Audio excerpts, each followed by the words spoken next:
Academy of science कहती है science doesn't have the processes to prove और disprove the existence of God. Why?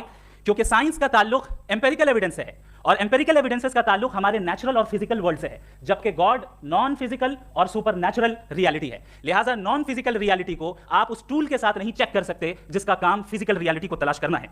लिहाजा आज इस डिबेट में गॉड की एग्जिस्टेंस को साबित करने या उसे डिनाई करने में साइंटिफिक एविडेंस को एक्सेप्ट नहीं किया जाएगा। दूसरा स्टैंडर्ड हो सकता है रेविलेशन, कि रेविलेशन के जरिए हम यह साबित करें कि गॉड एग्जिस्ट करता है या नहीं। लेकिन यह स्टैंडर्ड भी आज इररेलेवेंट है। क्यों? क्योंकि रेविलेशन मेरे नजदीक सोर्स ऑफ नॉलेज है, वैलिड सोर्स ऑफ नॉलेज है, लेकिन हमारे जावेद अख्तर साहब के नजदीक ये वैलिड सोर्स ऑफ नॉलेज नहीं है। लिहाजा आज की डिबेट में मैं एक भी एविडेंस किसी भी मजहबी स्क्रिप्चर से नहीं दूंगा ताकि जावेद अख्तर साहब के लिए वो अनएक्सेप्टेबल ना हो।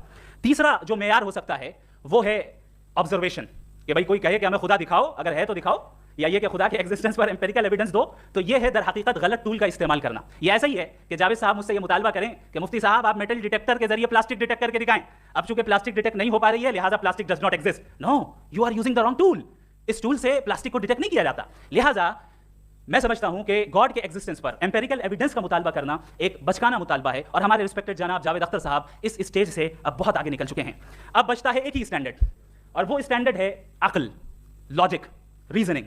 और यही वो स्टैंडर्ड है जिसके तहत गॉड की एग्जिस्टेंस को साबित किया जाएगा या गॉड की एग्जिस्टेंस को डिनाई किया जाएगा। लेकिन चूंकि ये बहुत इंपॉर्टेंट और सेंसिटिव टॉपिक है, इसलिए लॉजिकल आर्ग्यूमेंट भी ऐसा होना चाहिए जो डेफिनेटिव हो, इनडेफिनेटिव ना हो, जो 2 और 2 4 की तरह बिल्कुल वाजे हो, जिसे लॉजिकली रिजेक्ट करना पॉसिबल नहीं हो। फॉर एग्जाम्पल हम कहें हमारे रिस्पेक्टेड मिस्टर सौरभ साहब, ये एक इंसान है और तमाम इंसान कॉन्शियस बीइंग है, लिहाजा नतीजा क्या निकला? हमारे सौरभ साहब भी कॉन्शियस बीइंग है। क्या ये इंडेफिनेट आर्गुमेंट है या डेफिनेट आर्गुमेंट है? ये डेफिनेट आर्गुमेंट है। ये 2 और 2 की तरह वाजे है, इसमें किसी तरह जो है लॉजिकली इसको रिजेक्ट नहीं किया जा सकता। तो अगर आज हमारे जावेद अख्तर साहब ऐसी कोई अकली दलील और लॉजिकल एविडेंस दें खुदा के ना होने पर जो डेफिनेट भी हो, तो मैं ये ऐलान करता हूं कि यकीनन मैं उस एविडेंस को कबूल करूंगा और उस पर गौर करूंगा। लेकिन साथ में ये भी ऐलान कर देता हूं प्रेडिक्शन के तौर पर कि ऐसा कोई डेफिनेट आर्गुमेंट कोई नहीं पेश कर सकता।